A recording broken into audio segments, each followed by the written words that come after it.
సర్పంచ్ ఎన్నికల్లో చిత్తుగా ఓడిపోయిన కేటీఆర్ విజయోత్సవ సభలు నిర్వహిస్తూ ఉండడం చూసి చాలిస్తుందని అన్నారు ప్రభుత్వ పాలేరు ఎమ్మెల్యే భీలయ్య. ఇక బీఆర్ఎస్ ఆధ్వర్యంలో పార్టీ ఆత్మీయ సమ్మేళన పేరుతో కేటీఆర్ జిల్లాలకు పర్యటన చేపడుతూ ఉండడం హాస్యాస్పదమని అన్నారు. ఓడిపోయిన సర్పంచ్లను ఓదార్చడానికి ఓదార్పు యాత్రలు చేస్తున్నారని సెటైలు వేశారు. అసమర్థుడి జీవయాత్రల కేటీఆర్ టూర్లు ఉన్నాయని కామెంట్ చేశారు. పార్టీ చిత్తుగా ఓడిపోయిన విజయోత్సవ సభలో నిర్వహించడం చూస్తే కేటీఆర్ మానసిక స్థితి సరిగా ఉందా అని అనుమానం వ్యక్తం వస్తుందని అన్నారు. కవిత దెబ్బకు పార్టీ కూలిపోతుందని, కేటీఆర్ పార్టీని కాపాడుకోవడానికి నానా పాటలు పడుతున్నారని అన్నారు. కాంగ్రెస్పై దౌర్జన్యాలు, పోలీసులతో బెదిరింపులు అనే ఆరోపణలో అర్థం లేని మాటలని ఖండించారు.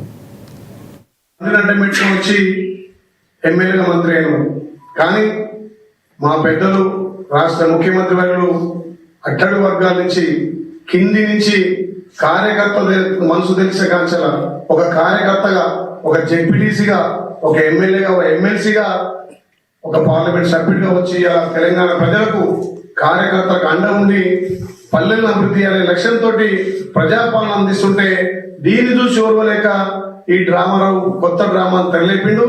తప్పకుండా డ్రామారావు, నీ డ్రామాలు తెలంగాణ ప్రజలకు అర్థమైనాయి. మీ నాయన, మీ బావ, మీ చెల్లె నలుగురు కలిసి పార్టీని ఎట్లా పునర్నిర్మించుకోవాలి, తెలంగాణలో ఎట్లా పోవాలని ఆలోచన చేయి తప్ప మా పార్టీ ప్రజా సంక్షేమం అందిస్తుంది.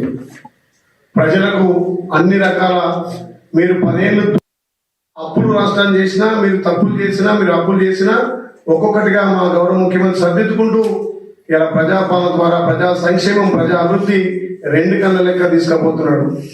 తల్లి సోనియమ్మ తెలంగాణ ఇచ్చినప్పుడు ఈ రాష్ట్రం ధనిక రాష్ట్రం. ధనిక రాష్ట్రానికి మరి మీ నాయన కేసీఆర్, మీ బావ నువ్వు మంత్రులుగా, ముఖ్యమంత్రిగా దాచుకున్నారు. ధనిక రాష్ట్రాన్ని కాస్త 10 సంవత్సరాలుగా దోపిడీ చేసి అప్పుల తెలంగాణ చేస్తే తెలంగాణ ప్రజలు మార్పు కోరుకొని ఇలా ప్రజాప్రభుత్వం మా గౌరవ ముఖ్యమంత్రిగా మీరు చేసిన అప్పులు, మీరు చేసిన అప్పులు ఒక్కొక్కటిగా సర్దిద్దుకుంటూ మీరు ఇయ్యనటువంటి సంక్షేమం, మీరు చేయనటువంటి అభివృద్ధి ఇలా తెలంగాణలో జరుగుతుంటే దానికి నిదర్శనం ఈ స్థానిక సంస్థ.